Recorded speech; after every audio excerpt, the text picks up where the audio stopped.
Le restaurant était le genre d'endroit où les réservations se faisaient des mois à l'avance, un mas provençal en pierre ocre dont les murs étaient recouverts de lierre et de bougainvilliers en cascade. Dans la tiédeur du soir, l'air embaumait le thym et la lavande des jardins environnants. À l'intérieur, des lustres en fer forgé projetaient une lumière douce et dorée sur les sols en terre cuite, révélant des voûtes séculaires et un mobilier d'antiquaire. Le murmure feutré des conversations n'était ponctué que par le tintement cristallin des verres de vin, une mélodie discrète et élégante. C'était un lieu conçu pour ceux qui possédaient la richesse et voulaient que tout le monde le sache, bien que les plus fortunés eux-mêmes préférassent souvent ce genre d'ostentation, savourée à doses soigneusement mesurées. Chloé Dubois se tenait près de l'entrée, immobile et sculpturale dans un tailleur en soie couleur champagne qui coûtait probablement plus que le salaire mensuel de la plupart des gens. Ses cheveux blonds platine tombaient en vagues parfaites sur ses épaules. À 38 ans, elle était la PDG de Dubois Technologies, une entreprise qu'elle avait bâtie de ses propres mains, brique par brique, après son divorce ou le 7 ans plus tôt. Elle dégageait une présence qui forçait l'attention. Pas seulement à cause de sa beauté classique, mais parce qu'elle se mouvait avec l'assurance de quelqu'un qui s'était battu pour tout ce qu'elle possédait et qui avait gagné chaque bataille. À côté d'elle, lui tenant la main avec une poigne qui trahissait une profonde nervosité, se trouvait sa fille, Léa. La petite fille, âgée de 6 ans, avec ses cheveux châtains clairs et sa robe rose bonbon sur laquelle elle avait insisté malgré les suggestions maternelles pour une tenue plus sophistiquée, semblait une touche de couleur vive et innocente dans ce tableau de luxe maîtrisé. Léa serrait maintenant un petit sac à main entre ses deux mains, ses yeux bleus balayant le restaurant élégant avec un mélange d'émerveillement et d'anxiété palpable. « Maman, tu es sûre pour ce soir ?» murmura Léa, levant un regard inquiet vers sa mère. Chloé s'agenouilla, prenant soin de ne pas froisser son tailleur impeccable, et prit les petites mains de sa fille dans les siennes. Sa voix était un murmure doux, contrastant avec l'image de femme d'affaires impitoyable qu'on lui prêtait. « Ma chérie, souviens-toi de ce dont nous avons parlé. Maman doit rencontrer ce monsieur pour un dîner d'affaires. Et comme Monique Dubois ne pouvait pas te garder ce soir, tu as la chance de venir avec moi. Ce sera une aventure, tu verras. Mais... et s'il n'aime pas les enfants? Et si je fais une bêtise et que je te fais honte? Chloé sentit son cœur se serrer douloureusement. Sa fille ne devrait pas avoir à se préoccuper de telles choses. Mais c'était la réalité crue de leur vie.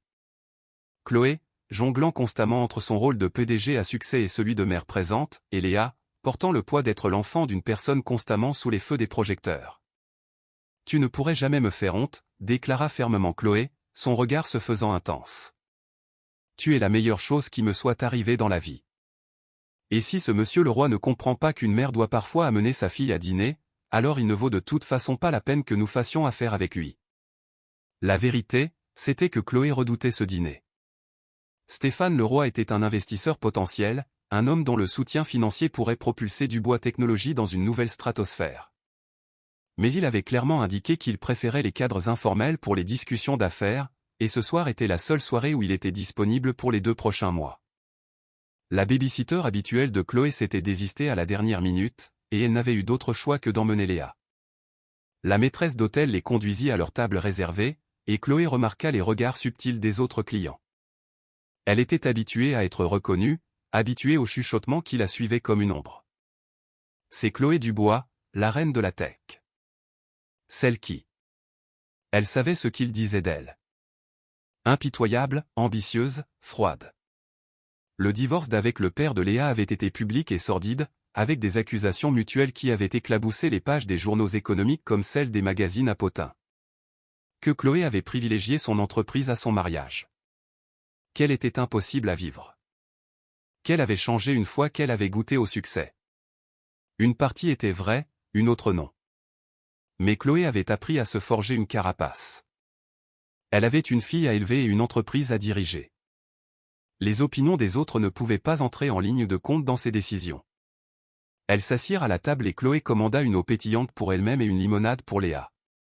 Tandis qu'elles attendaient, Chloé sortit sa tablette pour relire une dernière fois les notes de sa présentation, mais elle se sentait constamment distraite par Léa, qui fixait quelque chose de l'autre côté du restaurant avec une fascination intense. « Qu'est-ce que tu regardes, ma puce ?» demanda Chloé, suivant le regard de sa fille. À une table plus petite, près d'un coin, étaient assis un homme et une jeune fille, probablement de l'âge de Léa. L'homme, peut-être au début de la trentaine, avec des cheveux châtains foncés et une barbe courte, portait un simple t-shirt gris et un jean qui semblait totalement déplacé dans ce restaurant chic. La petite fille portait une robe rose similaire à celle de Léa et bavardait avec un enthousiasme débordant tandis que l'homme l'écoutait avec une attention patiente et totale. Chloé ressentit une pointe de jugement. Qui venait dans un restaurant comme celui-ci habillé de manière si décontractée?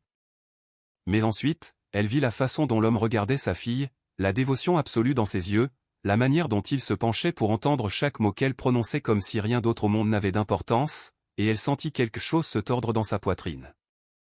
Quand quelqu'un l'avait-il regardée de cette façon pour la dernière fois?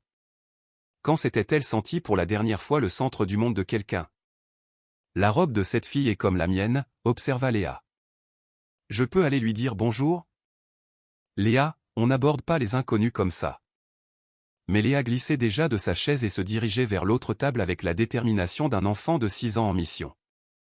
Chloé observa, mortifiée, sa fille s'approcher de l'homme et de la fillette, se présentant clairement.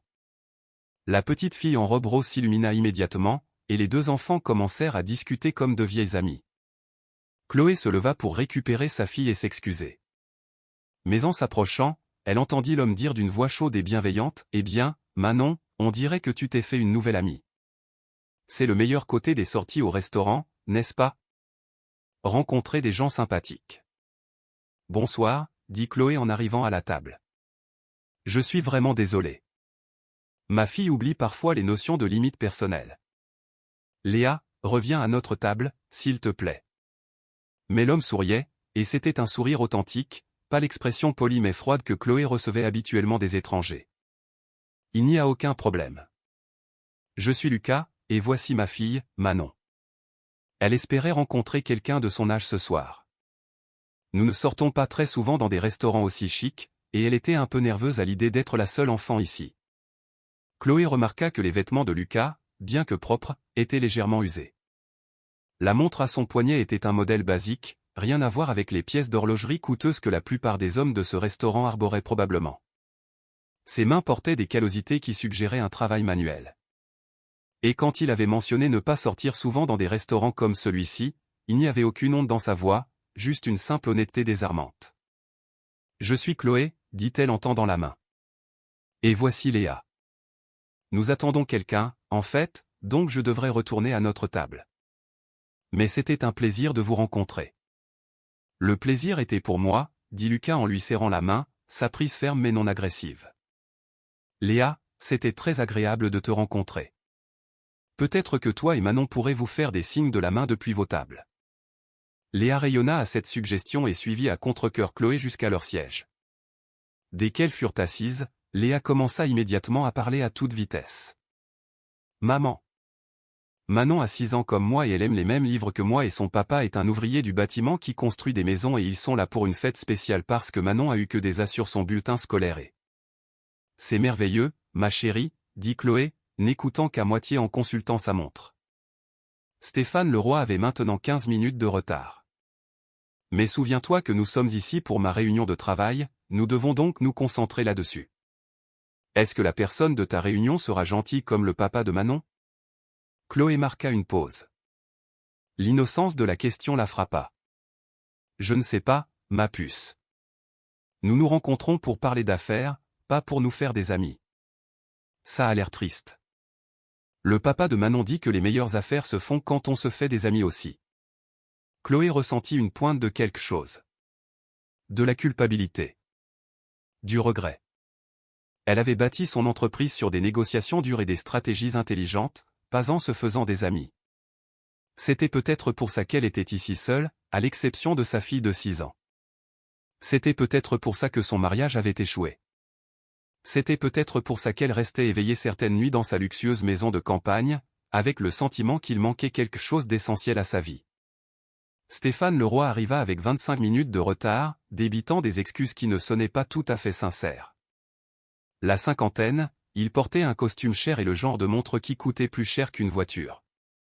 Quand il vit Léa à table, son expression vacilla, traversée par une lueur d'agacement avant de se recomposer en une courtoisie professionnelle. Madame Dubois, mes excuses pour le retard. La circulation était impossible. Et je vois que vous avez amené une invitée. Ma fille, Léa. J'espère que cela ne vous dérange pas. Ma solution de garde d'enfant est tombée à l'eau au dernier moment. Le sourire de Stéphane n'atteignit pas ses yeux. Bien sûr. Les enfants sont charmants.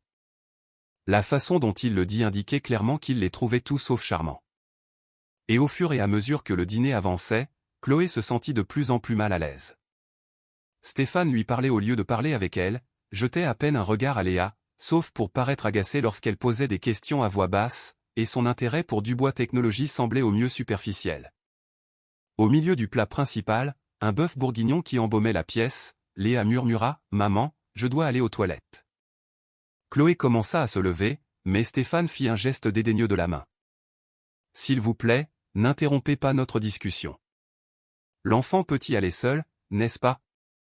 C'est juste de l'autre côté de la salle. » Chloé sentit sa mâchoire se contracter. Elle a 6 ans. Je ne vais pas l'envoyer seule aux toilettes dans un restaurant.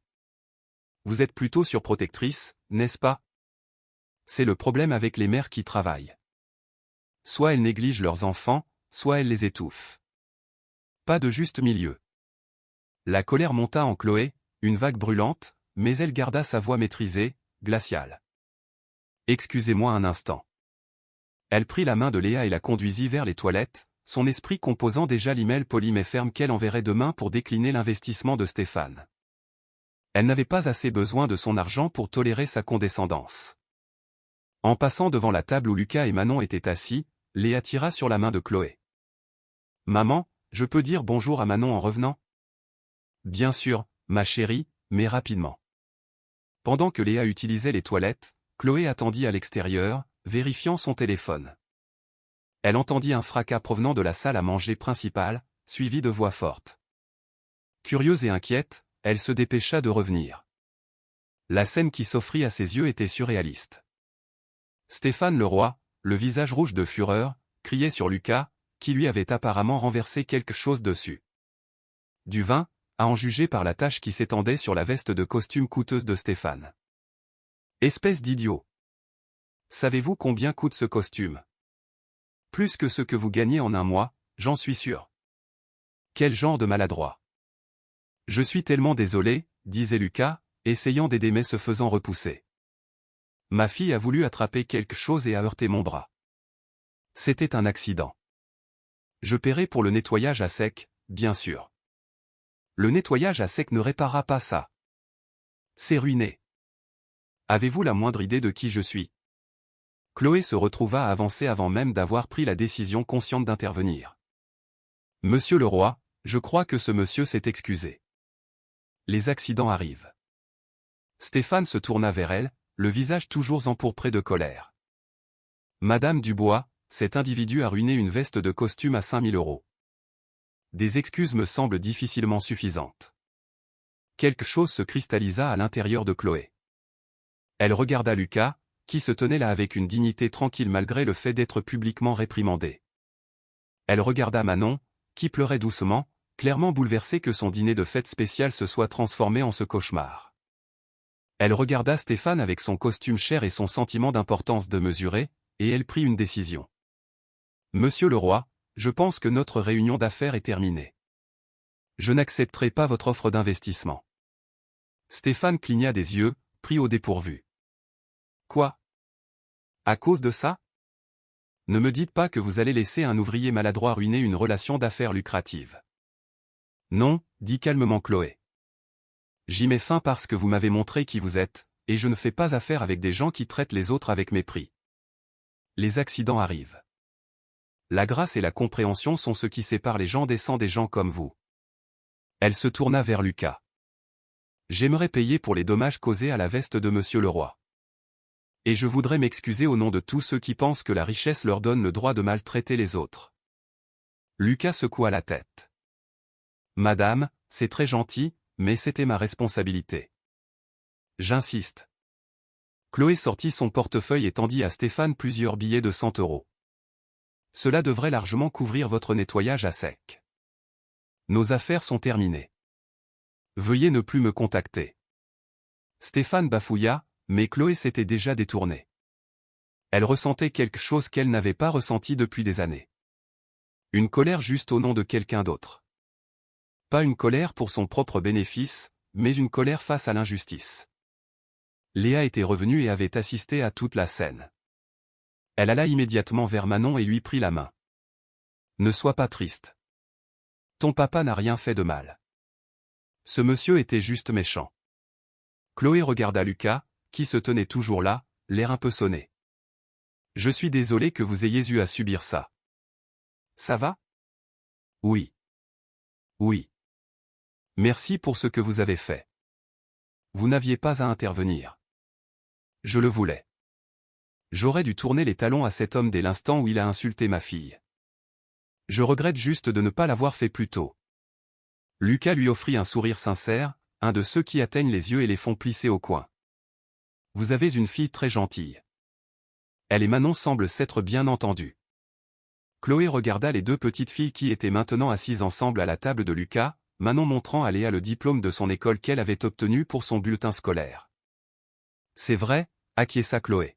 « Et honnêtement, les regarder interagir a été la meilleure partie de ma soirée. » Tout le reste, elle fit un geste vague vers le restaurant cher, les vestiges du dîner qu'elle avait eu avec Stéphane. Tout le reste semble vide en comparaison. Je vois ce que vous voulez dire. Je travaille de longues heures sur les chantiers pour essayer de donner à Manon la vie qu'elle mérite. Mais des moments comme ce soir, juste être assis avec elle et l'écouter parler de sa journée, c'est à ce moment-là que je me sens riche. Pas quand je gagne de l'argent, mais quand je suis présent avec elle. Chloé sentit des larmes lui piquer les yeux de manière inattendue. Quand s'était-elle sentie présente avec Léa pour la dernière fois? Vraiment présente? Pas seulement physiquement là tout en révisant mentalement des problèmes de travail. Puis-je vous demander quelque chose? Dit Chloé impulsivement. Est-ce que vous et Manon aimeriez vous joindre à Léa et moi pour le dessert? Nous avons une grande table et il semble dommage que nos filles soient séparées alors qu'elles s'amusent si bien. Lucas parut surpris. Vous êtes sûr? Je veux dire, nous ne sommes pas exactement habillés pour un endroit comme celui-ci. J'ai seulement réussi à obtenir une réservation parce que j'ai demandé une faveur à un gars avec qui j'ai travaillé et qui connaît le gérant. C'était censé être la soirée spéciale de Manon. Et je l'ai un peu gâché. Vous n'avez rien gâché du tout. Et qui se soucie des vêtements? Ce qui compte, c'est la compagnie que l'on fréquente. Alors, qu'en dites-vous? Vous vous joignez à nous? Le sourire de Lucas était authentique et chaleureux. Nous serions honorés. Ils s'installèrent à la table plus grande de Chloé, et les filles se mirent immédiatement à bavarder comme de vieilles amies. Lucas et Chloé parlèrent, et Chloé se surprit à apprécier la conversation plus que n'importe quel dîner d'affaires qu'elle avait eu depuis des années. Lucas lui parla de son travail d'ouvrier du bâtiment, du fait qu'il était père célibataire depuis que Manon avait 2 ans, lorsque sa femme était décédée dans un accident de voiture, de la façon dont il faisait des heures supplémentaires pour constituer une épargne pour les études supérieures de Manon, de la façon dont il essayait de lui offrir des expériences et des souvenirs, pas seulement des choses. Et Chloé se surprit à être honnête en retour, parlant de la pression de diriger une entreprise, de la solitude du succès, de la façon dont elle avait parfois l'impression d'échouer en tant que mère parce qu'elle ne pouvait pas être là pour chaque événement scolaire, chaque histoire du soir, chaque moment où Léa avait besoin d'elle. « Mais vous êtes là maintenant, » dit doucement Lucas. « Et Léa vous adore. Je le vois dans la façon dont elle vous regarde. Vous êtes son héroïne. Même si je travaille trop? Même si je la traîne à des dîners d'affaires et que je la fais s'asseoir tranquillement pendant que je parle de choses qu'elle ne comprend pas? Même si vous êtes humaine et que vous faites de votre mieux. C'est tout ce que chacun de nous peut faire. Et de mon point de vue, votre mieux est assez impressionnant. » Chloé sentit quelque chose bouger dans sa poitrine.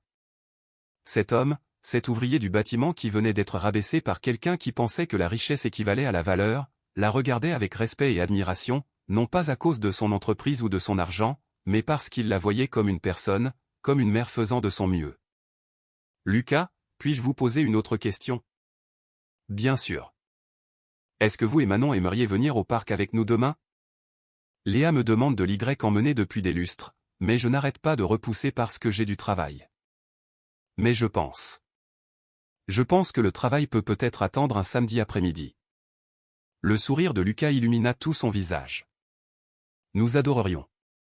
Manon veut aller au parc depuis toute la semaine. Et c'est ainsi que Chloé Dubois, PDG milliardaire, se retrouva à passer le samedi après-midi dans un parc public à l'orée d'un village de Normandie avec un ouvrier du bâtiment et leur fille. Ils poussèrent les filles sur les balançoires, les aidèrent à traverser le pont de singe, et s'assirent sur un banc en les regardant jouer, le soleil filtrant à travers les feuilles des pommiers. « C'est agréable, » dit Chloé, et elle le pensait sincèrement. « Je ne me souviens pas de la dernière fois où je me suis simplement assise sans mon téléphone, sans ma tablette, sans penser au travail. C'est bon pour l'âme, » acquiesça Lucas. Manon me garde les pieds sur terre. Elle me rappelle ce qui compte vraiment. « Et qu'est-ce qui compte, selon vous ?» demanda Chloé, véritablement curieuse. Lucas réfléchit un instant. L'amour, les liens, être présent. Créer des souvenirs avec les gens qu'on aime. Ce sont les choses dont on se souvient à la fin de sa vie. Pas les heures qu'on a travaillées ou l'argent qu'on a gagné, mais les moments qu'on a passés avec les gens qu'on aime. Chloé sentit des larmes monter à ses yeux. J'ai passé 7 ans à construire mon entreprise. 7 ans à prouver que je pouvais réussir malgré mon divorce, malgré les gens qui disaient que j'échouerais. Et j'ai réussi. Mais quelque part en chemin, j'ai oublié de construire une vie. J'ai oublié que le succès, sans personne avec qui le partager, n'est qu'un vide. Il n'est pas trop tard, dit doucement Lucas. Vous êtes ici maintenant. Vous avez choisi de venir au parc au lieu d'aller au bureau. Vous avez choisi de passer du temps avec Léa au lieu d'accepter une autre réunion. Ce n'est pas rien. C'est tout. Au cours des semaines suivantes, Chloé et Lucas continuèrent de se voir. Les visites au parc devinrent régulières.